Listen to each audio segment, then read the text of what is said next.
Hello everyone, good morning. আশা করি তোমরা সবাই অনেক ভালো আছো, সুস্থ আছো। আমরাও কিন্তু বেশ ভালো আছি। আমার এই ছোট্ট পরিবারে আরও একটি নতুন ব্লগে তোমাদের সবারই ওয়েলকাম জানাইতেছি।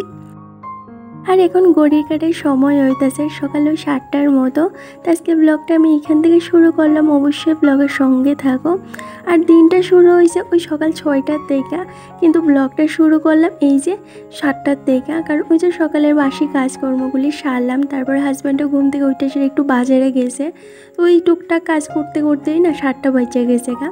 তো যাই হোক, এদিকে আমি নিজে ফ্রেশ হয়ে আগে রান্না করে আয়ে পড়ছি। আর এসে না ওই যে হাজব্যান্ড বাজারে যাবার আগে কয়ে গেছে একটু পরোটা করার লেগে। তো পরোটা যেহেতু একটু পরেই করবো, তো আটাটা ভালো করে মাইক্কা সেরে রাইখা দিছি। তো ও বাজার থেকে আইলে তারপরে গরম গরম পরোটাটা করবো। তো সকালবেলা তো এমনিতে এত হেভি টিফিন করা হয় না, কারণ সকালটা না এতটাই তাড়াহুড়ার মধ্যে দিয়ে যায় যে ইচ্ছে থাকলেও আর করতে পারি না। কিন্তু ওই যে যখন হাজব্যান্ড বাড়ির থাকে, ওর আবদার থাকে, তো ওর আবদারটা না একদমই আর ফালাইতে পারি না। তো যখনই বাবু বাড়িতে থাকে চেষ্টা করি ওর লেগে সকালবেলা একটু ভালো কিছু টিফিন করার। এইদিকে আমি আটাটা ভালো করে মাইক্কা রাইখা দিয়েছি। তার মধ্যে এই যে এবার ঘরের যে টুকটাক কাজগুলি থাকে সকালবেলার এইগুলি কইরা নেবো। এরই মধ্যে হাজব্যান্ডও আয়া পড়বো, তারপরে সকালের টিফিনটা করে রেডি করবো। তো এই যে আমি আগে ঘরের জ্বালানাটা খুললে দিছি, তারপর বিছনাটা কিন্তু ভালো করে ঝাড়া দিয়ে আসিয়া বিছনাটা এবার গুছিয়ে রেখা দিতেছি। সকালবেলা দেখবো বাসি বিছনাটা যতক্ষণ না ওঠানো হয় মনে হয় না যে ঘরের কাজকর্মগুলি করছি। আর গতকালকে তো একটু মেলায় গেছিলাম, তো মেলা থেকে এসে না বেশ খানিকটা কাজ কিন্তু কইরা রেখে দিছি। তো এই যে সকালবেলা কিন্তু এতটা চাপ নিতে লাগে না। কারণ কী হয় জানো তো, অনেক সময় না সকালটা এত তাড়াহুড়ার মধ্যে শুরু হয়, কইতে পারে এক প্রকার দৌড়ের উপরেই থাকতে লাগে। কি করবো কি না করবো বুঝতেই পারি না, কোন দিকে যাবো। রাতের দিকে যেহেতু একটু একটু কাজগুলি কইরা রাখা দেয়, এই কারণে সকালবেলা বেশি একটা টেনশন নিতে লাগে না। আর একা হাতে কাজ করলে বুঝতেই পারো যেই দিকে যাবো সেই দিকেই কাজগুলি হইব, আর যেই দিকে যাইতে পারি না ওই কাজগুলি যেমন আমার দিকে তাকাইয়া থাকে যে আয় আমার এই কাজগুলি কর, কখন করবি, এইরকম মনে হয়। তো নিজের মতো কিন্তু কাজগুলি গুছাইয়া করার চেষ্টা করি। আর এরই মধ্যে কিন্তু সকালবেলা ঘুম থেকে উঠতে সেরে আগে আমি প্ল্যান কইরা নেই যে কিভাবে কাজগুলি করবো। তো একটু বুদ্ধি কাটাইয়া কাজগুলি যদি সকাল থেকে শুরু করতে পারি তাইলে দেখব সময়ের আগেই কিন্তু একা হাতের সমস্ত কাজগুলি গুছাইয়ে নেওয়া যায়। আর ওর আজকে অফই আসিল, তো এই কারণে ওর যে ডিউটির ড্রেসগুলি আসিল এইগুলিও কিন্তু ভিজাইয়ে দিছি। তার সাথে আরও কয়েকটা জামা কাপড় আসিল ধোয়া কাচার, তো এই কাপড় কয়টা ভিজাইয়ে দিলাম। তারপর ওই যে টেবিলটা ভালো করে পরিষ্কার কইরা নিছি। আমি বেডরুমটা কিন্তু ভালো করে গুছাই আয়ে পড়ছি এই যে লিভিং রুমে। তো এই টেবিলটার মধ্যে রোজই রাত্রে একটু একটু কাজ করি। তো ওই যে টেবিলটা প্রতিদিন সকালবেলায় আমার আবার গুছাইয়ে রাখতে লাগে, জিনিসপত্রগুলো এদিক সেদিক হইয়া থাকে। তো সকালবেলা একটু একটু কিন্তু ঘর দোয়ারটা গুছাইতেই লাগে। যত ওই আগের দিন রাত্রেবেলা আমি ঘরটা ভালো করে গুছাইয়ে রাখি, তারপরেও দেখবার সকালবেলা কিন্তু আরেকবার একটু গুছাইয়ে না নিলে ভালো লাগে না। তো এইদিকে আমি টেবিলটা ভালো করে গুছাইয়া মুছা নিছি। তারপর এই যে এই লিভিং রুমের বেডের পাশে যে টেবিলটা আছে এইটাও কিন্তু ভালো করে একটু পরিষ্কার কইরা জিনিসগুলি আবার অর্গানাইজ কইরা রাখা দিতেছি। তো রোজই না আমার ঘর দুয়ারটা কিন্তু সকালবেলা এইভাবে একটু গুছাইয়া রাখি, যাতে সারা দিনটা আমার ভালো লাগে। আর ঘরের বাড়ির প্রতিটা কোনায় যাতে পজিটিভিটি থাকে। দেখবা ঘর দুয়ার বা বাড়ি ঘর যদি নোংরা হইয়া থাকে, অগুছালো থাকে, তাহলে দেখবা ঘরের মধ্যে একটা নেগেটিভিটি দেখা দেয়। আর এটা না আমাদের জীবন হোক, আমাদের সংসার জীবন হোক বা যে কোনো পরিস্থিতি কিন্তু আমাদের উপর অনেকটা খারাপ এফেক্ট পড়ে। একটা সুন্দর সংসার গইরা তুলতে দেখবা অনেকটাই পরিশ্রম করতে লাগে, আর এই পরিশ্রমের ফলে যে অনেকটা সুন্দর সংসার তৈরি হয় তখন কিন্তু নিজের কাছে অনেকটা ভালো লাগে। তো আমার এই যে কুঁড়ে ঘরটারে আমি চেষ্টা করি সুন্দর করে সাজায় গুছায় রাখতে। আমার ঘরে তো এত দামি দামি বা লাক্সারি কোনো ফার্নিচার নাই, কিন্তু যেইটুকুনি আছে এইটুকুনি দিয়েই কিন্তু আমার এই যে শান্তির নিটের সুন্দর করে সাজায় গুছায় রাখার চেষ্টা করি। আর তোমরাও কিন্তু অনেকটাই ভালো পাও। এই যে দেখতে পাইলে আমি কিন্তু তোমাদের সাথে গল্প করতে করতে ঘরদোরটা পরিষ্কার করে নিয়েছি। আর ওয়ালের মধ্যে যে ওয়াল হ্যাঙ্গিংগুলি আছে যেগুলি আমি ডিআইওয়াই করে তৈরি করছিলাম, এইগুলি একটু পরিষ্কার কইরা ঘরটা গুছিয়ে নিলাম। তারপর বিছনাটাও কিন্তু সুন্দর করে ঝাড়া দিয়ে আবার বালিশগুলি অর্গানাইজ করে রেখে দিয়েছি। তারপর এই যে বারান্দার মধ্যে ধূপটিটা রাখা আছিল, সন্ধ্যার সময় তো ধূপটি দিয়েই ঠাকুর দেখায়। তারপরে না ধূপটিটা বারান্দার মধ্যেই রেখে দিই। ঘরে রাখলে না ঘরটা এত ধুমা হয়ে থাকে আর প্রচণ্ড গরম হয়ে থাকে ঘরটা। আর দেখতেই পাইতেছো বাইরের অবস্থাটা কি, এত রৌদ্র উঠছে আজকে সকাল সকালই। এই তো গতকালকেও এত পরিমাণ বৃষ্টি আসছিল, আর আজকে দেখো সকালবেলায় এত পরিমাণ রোদ্র উঠছে, আর তার সাথে তো গরম আসে ওই। কিন্তু এই গরমের চিন্তা করে কাজ যদি না করি তাইলে তো হইতো না, কাজগুলি তো করতেই লাগবো, গরম বৃষ্টি সে যাই হোক কাজগুলি তো করতেই লাগবো। সকালটা হইলেই দেখবো সংসার জীবন কিন্তু আমাদের শুরু হয়ে যায়, কাজকর্ম, বাচ্চা কাচ্চা থাকলে তাদের কেয়ার করা, আরও না জানি কত ধরনের কাজ। তো যাই হোক, এইদিকে আমি দুপতিটার মধ্যে যে ছোলাগুলি আসছিল এইগুলি কিন্তু তুলসী গাছের গুঁড়াটাই দিয়ে দিছি। এই দিক সেদিক পালাইলে দেখবা এগুলি পায়ের নিচে পড়ে, তো এটা তো ভালো না, এখানে তুলসী গাছের নিচে দিয়ে দিলাম। তারপর ঘরের সামনের জায়গাটা ঝাড়ু দিয়ে দিছি। তো ইদানিং তো কাকিমা তারা বাড়িতে নাই, তো পুরো বাড়ির দায়িত্বটা কিন্তু আমার ঘাড়ের উপরে। বাড়িঘরটা ভালো করে দেখা রাখা, পরিষ্কার পরিচ্ছন্ন রাখা সবটাই কিন্তু আমার দায়িত্ব। তো নিজের দায়িত্বটা থেকে চেষ্টা করি সমস্ত বাড়িটা ভালো পরিষ্কার কইরা রাখার যতটুকুনি আমি পারি। আর জানো তো কি, ইদানিং না আমার কাছে ভীষণ একটা প্রশ্ন হইতেছে যে দিদিভাই তোমরা বাচ্চা কবে নিবা, তোমাদের বিয়ের তো প্রায় 2 বছর 2.5 বছর হয়ে গেছে, তোমরা কেলিগা বাচ্চা নেও না। এই কথাটা শুধু তোমাদের কাছ থেকে না, আমি কিন্তু আমার নিজের এমনি লাইফ থেকে অনেকের কাছে শুনতে পাই। তো এই উত্তর দিতে দিতে না আমার সত্যি ভিতর থেকে না আমার এত কষ্ট লাগে যে আমি কেলিগা এই প্রশ্নের উত্তর দিতে পারি না সবারে ভালো কইরা। সত্যি কথা কইতে কি জানো তো, এই প্রশ্নটা যখন সবাই আমারে করে তখন আমি তাদের কি উত্তর দিব আমি একদমই বুঝতে পারি না। আর এইদিকে কিন্তু আমি ঘর দোয়ারটা ভালো করে ঝাড়ু দিয়ে এবার এই যে ঘরের লাইটগুলি অফ করে দিলাম। তো ওই যে রান্নাঘরের পিছনের যে জায়গাটা আছে এদিকে তো বেশি যাওয়া আসা হয় না, তো এই যে আজকে ভাবলাম এই জায়গাটা একটু ভালো করে ঝাড়ু দিয়ে দেই। তো প্রতিদিন তো দিই না, 2-1 দিন পর পর এই জায়গাটা ঝাড়ু দেই। তো দেখতেই পাই তো সেই জায়গায় কত নোংরা পড়ে রয়েছে, তো এই জায়গাটা একটু ভালো করে ঝাড়ু দিমো। আর জানো তো এখানে না আমার একটা পেঁপে গাছ আছে, অনেকটাই বড় হয়েছে, আর পেঁপে গাছটা তো অনেক পেঁপে ধরছে। তো ইদানিং দেখতেছি পেঁপেগুলি একটু বড় হইতেছে, নাইলে কি হয় একটু জ্বর তুফান হইলে না সমস্ত পেঁপেগুলি পইড়া যাইতেছে, একটা পেঁপেও কিন্তু আমরা খাইতে পারতেছি না। অনেকের কাছ থেকে তো এইটাও শুনতে পাই যে হয়তো আমার মধ্যেই কোনো সমস্যা আছে, এই কারণে আমরা বাচ্চা নিতেছি না, হয়তো আমার উপরে কোনো মানসিক দোষ আছে বা আমার আলগা কোনো দোষ পড়ছে, এই কারণে আমি বাচ্চা নিতেছি না, আরও নানান ধরনের প্রশ্ন। এই কথাগুলি যখন শুনি এতটাই কষ্ট লাগে। তো নিজেরা তো বুঝাই নিতে পারি কিন্তু বাড়ির সবাই তো আর বুঝাইতে পারি না। শাশুড়ি মাও এইটা নিয়ে অনেকটাই কষ্ট, কিন্তু কী হয় জানো তো, যখন নিজের মাথার উপর ছাদটাই নিজের না থাকে তখন না লোকের থেকে অনেক কথা শুনতে হয় যে অন্যের বাড়িতে থাকি, নিজের তো কিচ্ছু নাই, আমরা গরিব, অভাবের সংসার, আরও নানান ধরনের কথা। এই কথাগুলি শুনলে নিজের ভীষণ কষ্ট লাগে। অনেক সময় তো এরকমও হয় যে আপনি না চোখ দিয়ে জল আইয়া পড়ে, যে কারোরে কিছু কইতে পারি না, নিজের মন খুললে সেটা হাজব্যান্ডের সাথেও কিছু কইতে পারি না, কারণ ওরই কমো বাকি, ও তো এই জিনিসটাই ফেস করতে আছে। তো যাই হোক, এইদিকে দেখো তোমাদের সাথে গল্প করতে করতে সকালে টিফিনটাও রেডি করে নিয়েছি। গরম গরম পরোটা, তার সাথে এই যে দুধের চা আর বিস্কুট দিয়ে হাজব্যান্ডের টিফিনটা দিয়েই পড়ম, তারপরে আমার লেগে নিমু। আর ও বাজার থেকে আইবার সময় মিষ্টি আনছে, তো ওরও কিন্তু মিষ্টিটা দিলাম। এইদিকে কিন্তু আমার লেগে পরোটাটা রেডি করে নিছি। তো তাওয়াটা এখন দইতাম না, গরম গরম তাওয়া দইলে দেখবে তাওয়াটা কিন্তু নষ্ট হয়ে যায়, এটা ফাটতে শুরু হয়ে যায়। তো এখানে তাওয়াটা ঠান্ডা হলে তারপরেই দমু। তো এই যে টিফিনটা রেডি, চলো এইবার সকালে টিফিনটা সারি, তারপরে রান্না বান্নাটা শুরু করবো।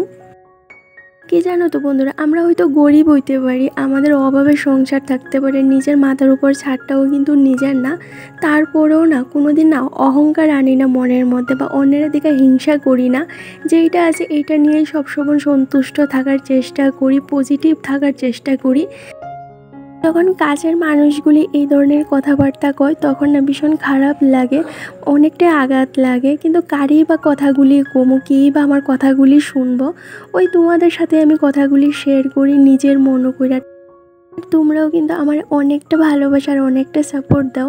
আর কি জানো তো, বাচ্চা কাচ্চা না নেওয়ার পিছনে খালি এইটাই যে কারণ থাকতে পারে যে মানসিক দোষ বা অন্য কোনো আলগা দোষ, এরকম কিছু না। হয়তো আমাদের কোনো সমস্যা আছে, পার্সোনালি কোনো সমস্যা থাকতে পারে, যেমন ফাইন্যান্সিয়ালি বা মেন্টালি আমরা স্ট্রং না হইতে পারি, এরকমের রিজন থাকতে পারে। কিন্তু এই জিনিসটা না মানুষ বুঝতে রাজি না। তারা বাচ্চা কাচ্চা না নেওয়ার পেছনে একটাই রিজন যে হয়তো আমার উপরে কোনো আলগা দোষ পড়ছে, এই কারণে আমরা বাচ্চা কাচ্চা নিতেছি না। তো কারে আর কি বোঝামো, বোঝানোর তো কোনো জায়গা নাই। তো অনেক সময় চুপ থাকে, অনেক সময় হয়তো জবাব দিয়া দেয় যখন কথাগুলি শুনতে শুনতে আর একদমই ভালো লাগে না। এদিকে ভাত আর ডালটা আমি বুয়াই দিছি, তো এটাই হইতে হইতে আমি কয়েক যে কাপড় কয়টা ভিজাই দিছিলাম, এটা ধোয়া দিয়ে কারণ বেশ সুন্দর রৌদ্র উঠছে। আবার কোয়া যে না বৃষ্টিও নেমে ইদানিং না, কখন বৃষ্টি কখন রৌদ্র একদম কোয়াই যাইতেছে না। যাক এদিকে ভাত আর ডালটা হইতে হইতে আমি কাপড় কয়টা ধোয়া দিয়ে পড়ি। এইদিকে আমি ভাত আর ডালটা বয়ে আয়ে পড়ছি এই যে কাপড় করে ধোয়া কাচা করে মেল্লা দিতে। আর দেখতেই পেলে আজকে ইলিশ মাছ আনছে। তো কয়েকটা দিন আগেও কিন্তু ইলিশ মাছ আনছিল, ইদানিং নাকি বাজারে বলে অনেকটা ইলিশ মাছের দাম কমা গেছে গা। আজকে 500 মাছ আনছে 300 টাকা দিয়ে সেটা। আর ইলিশ মাছ খাইতে দেখবো বেশ ভালোই লাগে। ইলিশ মাছের যে কোনো আইটেমই হোক, ওইটা সর্ষা ইলিশই হোক বা একটা ইলিশ মাছের তেলই হোক, বেশ ভালো লাগে কিন্তু খাইতে। তো আমি মাছটা দইয়া রাখা সমস্ত জিনিসটা কিন্তু রেডি করে আয়ে পড়ছি এই যে কাপড় কইটা মেলা দিতে। তো দেখতেই পাইতেছে এত পরিমাণ রৌদ্র আর ছাদটা এত গরম হয়ে রয়েছে যে আমি পাড়াই দিতে পারতেছিলাম না, তাকাইতেই পারতেছিলাম না, এত পরিমাণ রৌদ্র। কিন্তু কি হয় জানো তো, এই যে এখন এত ভালো রৌদ্র, একটু পরেই কিন্তু আবার ঝমঝমায় বৃষ্টি নেমে যেতে পারে। কাপড় কইটা মেলা দিয়ে আয়ে পড়ছি এই যে রান্না করে আয় সেটা ভাতের একটা উবুত করে দিলাম। তো ভাতটার মাঠটাও কিন্তু জইরা গেছে গা। আর এদিকে এই যে ডালটা হয়ে গেছে গা। আর আজকে ডালটা করলাম বড়ই দিয়া। এই গরমের মধ্যে না ভীষণ ভাল লাগে কিন্তু এই যে বড়োর ডাল বা টক ডাল খাইতে। এইবার চলো বাকি যে প্রিপারেশনটা আছে এইটা কইরা নেই। যেমন ওই যে সর্ষা ইলিশ করবো, তো সর্ষা ইলিশ করার লাগে কিন্তু সর্ষাটা কিন্তু বাটতে লাগবো। মিক্সির মধ্যে দিলে না ভালো করে সর্ষাটা হইতে চায় না পেস্ট। তো এখানে আমি যখনই সর্ষা ইলিশ করি বাইটাই করি। আর করবো এই যে একটু আলু বেগুন ভাজা, তা আলু বেগুন ভাজাটা বোয়াইয়ে তারপরে সর্ষা ইলিশটা বাইটটা নেবো। আর অনেক দিন আগে একটা দিদিভাইয়ের নামটা হইতেছে প্রিয়ালি, আমারে কমেন্ট করছিল যে দিদিভাই তোমার ঘরে যে ফার্নিচারগুলি আসিল এগুলি কি তোমার বিয়ের নাকি তুমি এমনি কিনছো? না গো দিদিভাই, এগুলি আমার বিয়ের ফার্নিচার না। আমরা যখন এইখানে সংসার শুরু করছিলাম তখন কিন্তু এই জিনিসগুলি আমি কিনছি। কারণ এত দূর থেকে জিনিসগুলি আনা কিন্তু একদমই পসিবল আসিল না।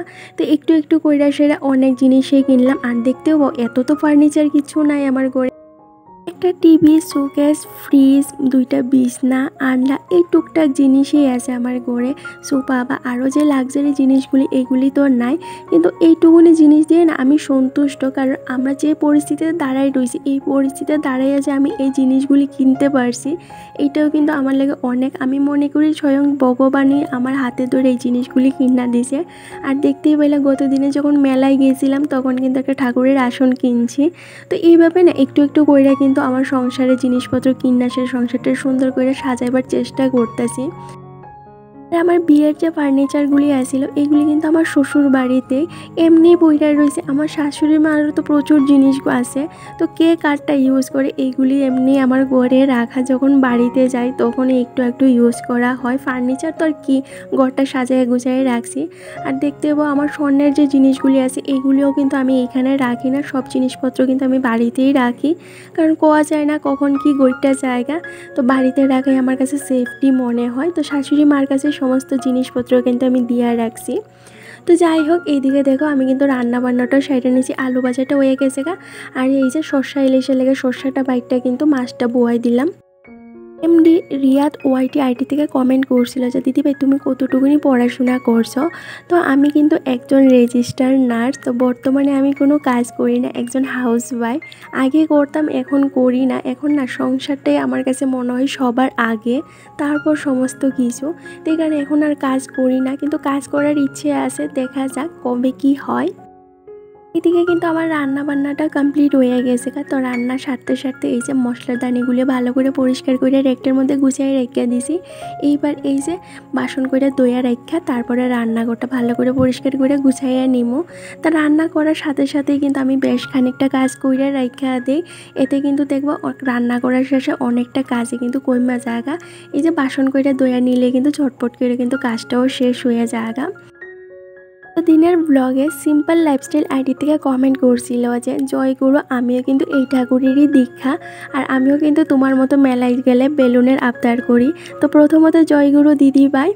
আর মেলায় গেলে বেলুনের কথা কইতেছে, তো এটা না আমার একটা শখ লাগে, যেমন মেলায় গেলে একটা বেলুন, কিন্তু আমার হাজব্যান্ড কোনো সময় আমার দেয় না, কারণ ও মনে করে এগুলি বাচ্চারা। তো ও আমার সবসময় তুমি কেলিকা বাচ্চাদের মতো এইভাবে দাবি করো, এগুলি নিয়ে আসলে তুমি কি করবা? তো আমার তো একটাই চিন্তা থাকে যে একটা জিনিস এনে আসলে আমি ঘরটা সুন্দর করে সাজাইমো, কিন্তু কি আর করো, ও তো আমার বেলুনটা কিনা দিল না। রিমা দাস দিদিভাই কমেন্ট করছিল মনটা বেশি ভালো না, কলকাতার ডাক্তারের যে ঘটনাটা আছে এইটা শুন না কোনো কিছুই ভালো লাগতেছে না গত এক সপ্তাহ ধইরা। সত্যি এই ঘটনাটা শোনার পরে না আমরা কারোরই অবস্থা ভালো না। এই ঘটনাটা দেখার পরে মনে হইতেছে যে মেয়েরা হয়তো কোনো জায়গায় সেফ না। তো এইদিকে দেখো আমি রান্নাঘরটা পরিষ্কার করে নিলাম, আর এই যে তাল আনছে, তো তালের বড়া করবো। আজকে করতাম না, অন্য একদিন করবো, কারণ আজকে না একদমই এখন সময় নাই। তো দেখি যদি পারি তাহলে রাত্রের দিকে করবো, নাইলে কালকে করবো। তো সবজিটাও এই যে গুছাইয়ে রাখা দিছি, এবার ঘরটা মুছবো। তো বর্তমান যুগে দাঁড়ায় না মেয়েরা কোনো জায়গায় মনে হইতেছে সেফ না, কারণ এই যে একটা মেয়ে কত শখ কইরা সেরা সে নিজের পড়াশোনা করতেছিল, নিজের পায়ে দাঁড়াইব, মা বাবার স্বপ্নগুলি পূরণ করব। মেয়েটার স্বপ্নগুলি আধা রাস্তায় রাখিয়ে কিন্তু তার জীবনটা হারাইয়া গেল এইভাবে। তো এইটা দেখার পর আমরা কারোরই কিন্তু মন মেজাজ একদমই ভালো না। আর এইটা নিয়ে না আমার কথা কইতে একদমই ইচ্ছে করে না, কিন্তু আবার কথা না কইলেও ভালো লাগে না। ঘটনাটা যেইখানে হইছে এই জায়গাটা কিন্তু আমরা সবাই মন্দিরের মতো তুলনা করি, ডাক্তারের ভগবানের মতো আমরা দেখি, কিন্তু এই যে ভগবানের সাথে যদি এইরকম হয় আর আমরা তো সাধারণ, আমাদের সাথে কি না হইতে পারে।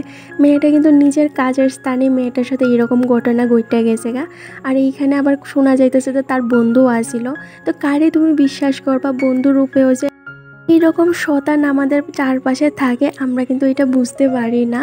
তো কারোরই বিশ্বাস করা যায় না, সে যতই বন্ধু হোক বা সাথের কাজ করার মানুষই হোক, কারোরই কিন্তু চোখ বন্ধ করে বিশ্বাস করা উচিত না। সব সময় নিজের চোখখান খোলা রেখে চলাই কিন্তু বুদ্ধিমানের কাজ।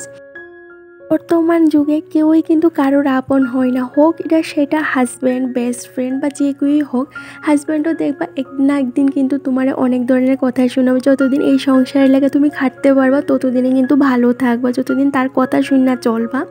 আর বন্ধুত্বর মধ্যে কী হয়, যতদিন তার কাজে আইবা ততদিনে কিন্তু সে তোমার সাথে ভালো, আর যেই দিন তুমি তার কাজে আইতে না ওই দিন কিন্তু তোমারও সে সাইডা যাইবো গা। এই কারণে কারোরই বিশ্বাস করা উচিত না, নিজের মতো করে চলাই ভালো। শুভ সন্ধ্যা বন্ধুরা। তো দুপুরের পরে তোমাদের সাথে দেখা হইতেছে, এই যে এখন সন্ধ্যার সময়। তো এই যে এখন সন্ধ্যা বাতিটা দিয়া দিতে আসি, তাহলে চলো সন্ধ্যাটা দিতে দিতে আমার কয়েকটা দিদিভাইয়ের নাম নেওয়া যাক। Nili, Biswajit, Tulsi, Muktar Hossain, Suhana Khan, Gita's blog, Dulan Roy, Sanjay Das, Rinku Das, Krishna Adhikari, Tushar family, Mou Bhattacharya, Gita Bengali recipe, Anudip blog. তো থ্যাংক ইউ সো মাচ তোমরা সবাই এত সুন্দর সুন্দর কমেন্ট আর এতটা ভালোবাসা দেওয়ার লেগে। তো এইভাবেই তোমরা আগামী দিনগুলি তো আমার পাশে থাকো। আর ভিডিওর কোনো একটা অংশ যদি একটু ভালো লাগে থাকে তো অবশ্যই চ্যানেলটা সাবস্ক্রাইব করে একটা লাইক একটা কমেন্ট করে জানাও। তো আজকের জন্য এই পর্যন্তই।